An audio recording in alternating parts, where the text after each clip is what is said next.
Bismillahilladzi la yadurru ma'asmihi syai'un fil ardi wala fis sama'i wa huwa samiul alim. Ini adalah rakaman untuk kuliah kita bagi topik yang seterusnya bertajuk simulasi dan praktis pidato berbentuk motivasi. Jadi dalam memperihalkan tentang pidato yang berbentuk motivasi ini, saya fikir dan saya yakin yang kita kena faham dahulu apakah agaknya nature, apakah agaknya definisi dan apakah agaknya konsep motivasi ini yang sebenarnya perlu difahami, perlu dihayati dan perlu ditaakul dengan begitu mendalam sebelum seseorang itu mampu untuk menyampaikan sesuatu syarahan ataupun sesuatu pidato ataupun mungkin satu sesi perbincangan yang berbaur ataupun yang bersifat memotivasi. Jadi sekiranya kita dah faham, dah hadam, insya-Allah kita akan mudah untuk menyampaikan sesuatu yang bersifat motivasi kepada pihak lain. Kerana apa? Kerana motivasi ini bukanlah sesuatu yang mudah. Motivasi ini bukanlah sesuatu yang enteng kerana ia adalah satu bentuk keadaan yang mana kita ingin mengajak ataupun sekurang-kurangnya kita ingin memohonlah supaya orang yang mendengar pidato berbaur ataupun bersifat motivasi kita ini akan terketuk. Sekurang-kurangnya mereka terketuk hati mereka dengan apa yang kita sampaikan dan mungkin mereka akan membuat perubahan. Kalau tidak dalam jangka masa pendek, ini adalah dalam jangka masa yang panjang. Jadi motivasi ini kalau kita lihat maksudnya menurut Kamus Dewan adalah seperti yang terpampang dalam skrin. Tapi kalau saya boleh ambil salah satu daripada maksud motivasi ini adalah keinginan yang keras atau semangat yang kuat pada diri seseorang yang mendorongnya untuk berusaha atau melakukan sesuatu dengan tujuan untuk mencapai kejayaan. Sikap dan motivasi, contoh ayatnya, sikap dan motivasi terhadap pembelajaran. Sesuatu bahasa merupakan faktor penting yang menentukan kejayaan seseorang pelajar yang mempelajari sesuatu bahasa. Itu contoh ayat bagi motivasi itu. Jadi, mungkin kalau kita boleh telusuri lagi, maksud motivasi ini adalah ianya berasal daripada satu perkataan bahasa Inggeris. Dikatakan bahasa Inggeris itu adalah motivation. Perkataan asalnya adalah motif, yang juga telah dipinjam oleh bahasa Melayu ataupun bahasa Malaysia dan diambil sebagai motif, yang bermaksud tujuan. Di dalam satu-satu berita, kerap kali wartawan akan menulis ayat motif pembunuhan. Contohnya, motif penculikan ataupun motif membuat sesuatu. Jadi, perkataan motif bolehlah kita fahami sebagai sebab atau tujuan yang mendorong seseorang itu melakukan dalam hal ini, contoh ini, pembunuhan. Jadi, ringkasnya, oleh kerana perkataan motivasi adalah bermaksud sebab, tujuan atau pendorong, maka tujuan seseorang itulah sebenarnya yang menjadi satu bentuk penggerak, daya penggerak utama baginya untuk berusaha keras mencapai atau merealisasikan apa juga yang diinginkan, sama ada kalau sesuatu itu adalah bersifat positif ataupun negatif. Jadi, kita boleh definisikan bahawa motivasi itu adalah sesuatu yang menggerak dan mengarah tuju seseorang dalam tindakan-tindakannya, sama ada ianya adalah bersifat negatif maupun positif. Tujuan atau motif adalah sama fungsinya dengan matlamat. Apa lagi? Wawasan, aspirasi, cita-cita ataupun hasrat seseorang.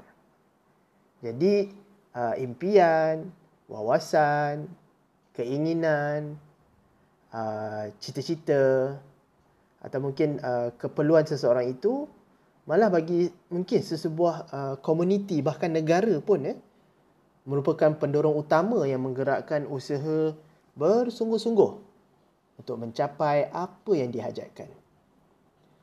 Lebih utama lagi, sesuatu yang nak dicapai itu, sesuatu yang nak mungkin disempurnakan, diselesaikan atau dimiliki atau menjadi satu bentuk hala tuju, lebih serius dan lebih kuatlah usaha seseorang itu ataupun usaha satu-satu komuniti, masyarakat ataupun organisasi ataupun mungkin dalam spektrum besar adalah negara untuk mencapai matlamat yang telah ditetapkan. Saya ambil satu contoh, kerajaan kita lah, kerajaan semasa mensasarkan bahawa herd community ataupun komuniti yang telah divaksinasi dengan sempurna itu akan tercapai kalau ia mencapai lingkungan maksimum 80% ataupun dalam lingkungan 60-80%, barulah semua SOP yang mungkin diperketatkan, SOP yang bersyarat dan sebagainya ini dilonggarkan dan mungkin kita akan hidup seperti biasa dengan syarat herd immunity itu, immunity yang bersifat menyeluruh itu tercapai. Jadi itu adalah satu bentuk tujuan ataupun motif bagi negara. Maka kalau ianya penting demi kemaslahatan rakyat, demi kemajuan ekonomi, demi perhubungan sosial dan kehidupan sosial yang kembali seimbang, demi hala tuju politik yang lebih baik, yang lebih meyakinkan rakyat dan sebagainya, maka ia adalah satu bentuk motivasi yang sangat kuat. Maka lebih kuat sesuatu motivasi itu, maka lebih seriuslah usaha ke arah merealisasikan apa yang dimatlamatkan itu. Baik, kemudian bila disebut saya tengok. Okey, bila disebut tentang motivasi ini sebagai pendorong, matlamat atau hasrat yang lebih penting atau lebih besar akan menyebabkan dorongan ataupun motivasi seorang itu akan jadi lebih besar juga bagi mencapai matlamat-matlamat yang telah ditetapkan. Jadi, kita boleh buat kesimpulan bahawa dalam konteks motivasi sebagai pendorong, ia adalah satu bentuk dorongan minda dan dorongan hati yang menjadi penggerak utama bagi seseorang, bagi sesebuah keluarga, bagi sesebuah organisasi untuk mencapai apa yang diinginkan. Okey, bila sebut motivasi sebagai satu darjah kesungguhan, tahap kepentingan sesuatu yang seseorang itu ingin capai, akan memberi kesan terhadap tahap kesungguhannya dalam berusaha. Sungguh pun masa untuk mencapainya mungkin agak lama, tapi kalau apa yang dihasratkan itu adalah amat penting, ia akan tetap terus mempunyai keinginan ataupun kesungguhan untuk berusaha sehinggalah matlamatnya itu tercapai. Jadi bolehlah kita buat kesimpulan bahawa dalam hal motivasi sebagai darjah kesungguhan, maka motivasi adalah darjah atau tahap kesungguhan dan tempoh keterusan seseorang berusaha untuk mencapai tujuan dan juga matlamatnya. Seterusnya, disebut oleh bijak pandai dalam bidang motivasi ini, disebut sebagai motivasi itu adalah satu bentuk stimulator, perangsang. Jadi untuk menjelaskan maksud ini, mungkin kalau kita ikut kisah yang berikut, yang mana seseorang suami yang mahu keluar daripada garis kemiskinan hidup akan berusaha dengan penuh kesungguhan untuk menjadi suami dan ayah yang dapat mencari rezeki sesuap nasi, walaupun menghadapi pelbagai halangan untuk berbuat sedemikian.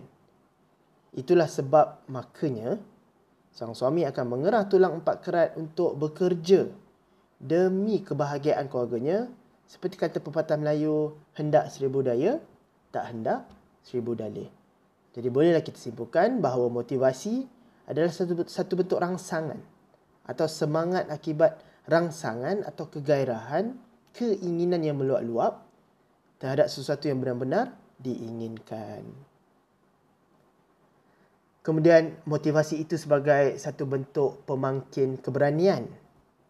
Apabila kita betul-betul dan benar-benar inginkan sesuatu, ketakutan atau kemalasan menjadi perkara kedua. Mencapai matlamat akan menjadi perkara yang utama. Keberanian, kerajinan dan ketekunan akan timbul. Jadi boleh kita simpulkan bahawa motivasi sebagai pemangkin keberanian itu adalah satu perkara yang menimbul dan menyemarakkan keinginan. Saya salah eja. Menyemarakkan keinginan, keberanian dan kesungguhan untuk mencapai suatu matlamat mencabar yang benar-benar diingini serta diyakini boleh dicapai dan juga boleh diperolehi. Jadi bila kita menyebut tentang motivasi ini kebiasaannya akan dilenturkan ataupun diasosiasikan dengan pelbagai perkara lah. Jadi antara perkara-perkara yang selalu sangat yang memang mainstream lah dalam hal ehwal yang melibatkan motivasi itu adalah perkara-perkara seperti urusan belajar, motivasi bekerja, motivasi yang cuba dibugarkan bagi seseorang yang terlibat dalam sukan ataupun melaksanakan hobinya, motivasi dalam perhubungan bersama-sama rakan sekerja, bersama keluarga, bersama kejiranan dan sebagainya. Serta ada juga satu bentuk motivasi dalam melaksanakan amal ibadah yang wajib, yang sunat kepada Allah Subhanahu Wa Taala. Jadi antara perkara-perkara inilah yang selalu menjadi platform kepada seseorang yang mungkin diundang untuk menyampaikan ceramah ataupun pidato ataupun perkongsian. Jadi seseorang yang diundang untuk menyampaikan pidato ataupun ceramahnya itu pastilah perlu menyantuni ilmu-ilmu, cabang-cabang isu, masalah dan perkara-perkara yang terlibat dengan sasaran ceramah motivasinya itu. Kalau macam belajar contohnya sudah tentulah motivasi yang perlu difahami, yang perlu ditelusuri adalah berkaitan mungkin dengan strategi belajar, strategi mengatasi kegagalan ataupun strategi setelah melalui kegagalan, cara menguruskan masa, cara mengawal stres ketika belajar, tips-tips orang bijak pandai dalam menyantuni proses pembelajaran dan sebagainya. Jadi dalam hal itu motivasi ini macam yang saya sebut tadi, ianya perlu diterbitkan dulu dalam konteks pemahaman dan juga penghayatan dalam diri kita sebelum kita boleh untuk menyampaikan pidato, ceramah, public speaking yang berkaitan dengan motivasi tersebutlah.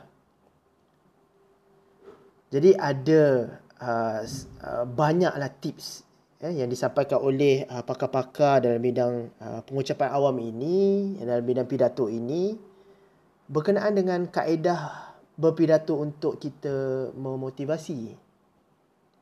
Antaranya dikatakan bahawa kita kena bawa dalil-dalil bersifat nakli dan akli. Terutamanya kita ni pelajar dan juga warga Universiti Sains Malaysia. Ini adalah antara agenda kita, iaitu adunan, gabungan, keserasian dan juga paduan dalil-dalil nakli dan juga akli, ilmu-ilmu nakli dan akli dalam memperihalkan pemahaman tentang segala sesuatu. Jadi, bawalah dalil-dalil nakli dan akli dalam pidato motivasi kita. Contohnya, kita nak ajak sekumpulan pelajar yang kita nak sampaikan motivasi berkenaan dengan akademik ataupun pendidikan. Kita bawa dalil-dalil, mungkin kata-kata pujangga yang disebut oleh orang-orang yang berjaya dalam dunia contemporary ini. Ataupun mungkin kita nak bawa kata-kata hikmah seperti yang disebut oleh para tabi'in ataupun alim ulama. Contohnya kita nak bawa satu pernyataan tentang kepentingan ilmu. Man arada dunya fa'alaihi bil ilm, wa man arada al-akhirah fa'alaihi bil ilm, wa man aradahuma fa'alaihi bil ilm. Seseorang yang inginkan kejayaan di dunia hendaklah berilmu. Seseorang yang inginkan kejayaan di akhirat hendaklah berilmu. Dan seseorang yang inginkan kejayaan dunia dan akhirat hendaklah berilmu. Maka apa yang dikatakan oleh Imam Asy-Syafi'i itu adalah satu bentuk wadah bagi kita sebagai pelajar untuk berjaya di dalam pelajarannya, berjaya di dalam kehidupannya itu dengan cara tidak culas, tidak lelah, tidak pernah juga tewas dalam usaha untuk mencari ilmu. Itu ialah satu contoh pembawaan dalil nakli. Kemudian kongsikan juga cerita, pengalaman ataupun anekdot, cerita benar ataupun kisah-kisah yang berada dalam lingkungan masyarakat kita tentang intipati motivasi kita. Contohnya macam kita nak menyampaikan motivasi untuk peniaga-peniaga kecil dan sederhana yang baru saja berjinak-jinak dalam lapangan perniagaan. Mungkin kita boleh bawakan kisah-kisah kejayaan, jatuh bangun peniaga-peniaga yang kini sudah bergelar jutawan, yang kini sudah bergelar usahawan yang berjaya. Maka kita kongsikan cerita dan pengalaman ataupun anekdot, cerita ringkas berkenaan mereka. Sertakan juga peribahasa, bidalan, perumpamaan, kata pujangga dan sebagainya. Contoh kita nak ajak semua orang dalam satu komuniti itu untuk hidup secara bersatu padu. Kita boleh mungkin bawakan bidalan, peribahasa, bagai enau dalam belukar, masing-masing melepaskan pucuknya. Itu adalah bidalan negatif, iaitu ahli-ahli dalam satu-satu komuniti tak bolehlah hidup secara bersendirian. Kita kena sentiasa bersatu padu. Bagaikan aur dengan tebing, saling perlu memerlukan. Jangan jadi seperti kera sumbang. Duduk sorang-sorang dan tidak bergaul dengan orang lain. Jadi dia dipandang sebagai sumbang. Jadi itu contoh peribahasa dan sebagainya. Kemudian kita kongsikan kaedah, tips, cara-cara untuk meningkatkan motivasi. Seperti mana yang saya share sekarang inilah. Kaedah ataupun tips untuk berpidato untuk memotivasi. Kemudian bangkitkan semangat, cetuskan harapan. Dalam cara ini mungkin kita boleh bangkitkan semangat dengan intonasi suara. Ataupun bawakan mungkin lagu-lagu yang bersemangat. Bagi adik-adik yang sedang mungkin baru masuk ke universiti.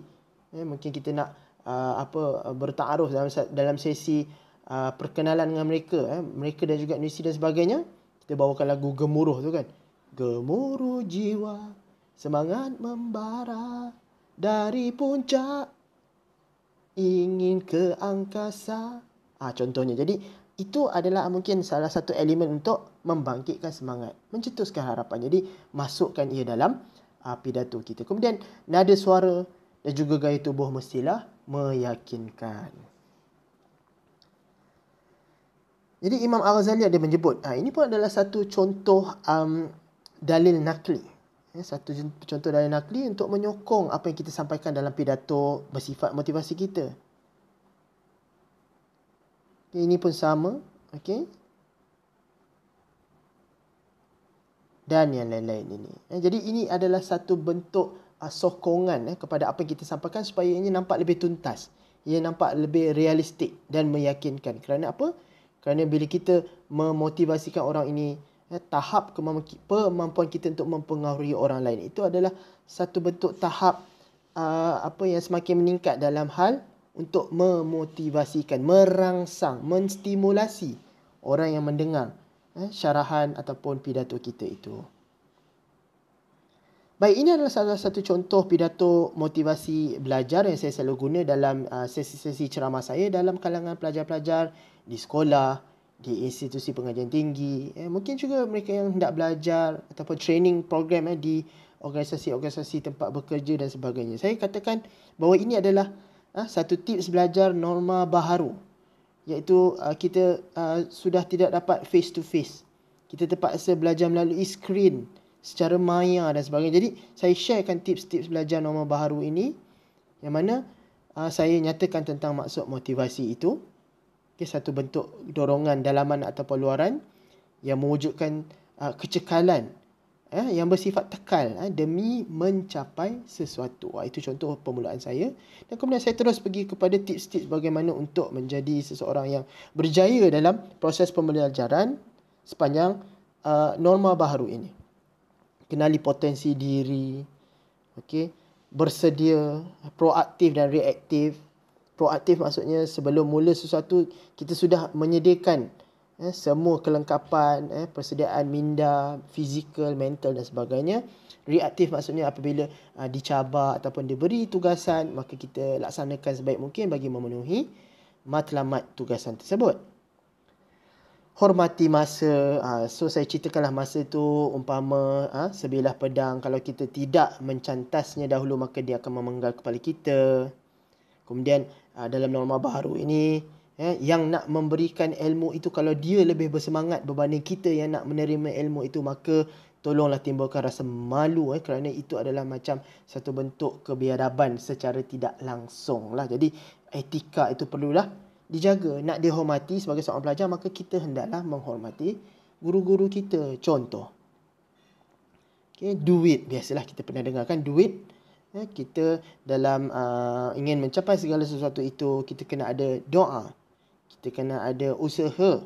Kita kena ada impian dan juga nilai-nilai tawakal. Serta yang satu lagi adalah istiqamah. Berterusanlah doa itu, usaha kita itu dan impian kita itu. Dan juga berterusanlah jua nilai tawakal. Jadi, anda bagaimana? Saya yakin dalam kalangan anda juga banyak pengalaman dalam memberikan pidato ataupun ceramah yang bersifat motivasi ini. Jadi, jom kita praktis. Jadi untuk praktis itu, kerana kita membuat rakaman semata-mata, saya juga ingin anda membuat rakaman. Jadi bersedialah dengan praktis yang mana anda perlu submit pada minggu hadapan. Jadi sampaikanlah pidato anda dalam tempoh 2 minit. Tema adalah seperti yang telah diberikan. Ada 5 tema. Pastikan ada pembukaan, isi dan penutup. Dan boleh disampaikan secara lisan sahaja ataupun sampaikan dengan alat bantuan audio visual, PowerPoint, handout dan sebagainya. Pastikan kandungannya bermanfaat dan mampu membangkitkan nilai-nilai motivasi. Kemudian uploadlah dalam YouTube dan hantar URL link ke platform Goals yang disediakan. Dan jangan lupa untuk menyatakan nama penuh anda dan juga nombor matrik anda. Okay, so temanya apa? Ada 5 tema dalam slide saya yang terdahulu. Okay, dan saya rasa anda boleh rujuk dalam arahan saya di dalam goals. Okay, jadi itu saja. Terima kasih. Assalamualaikum warahmatullahi wabarakatuh.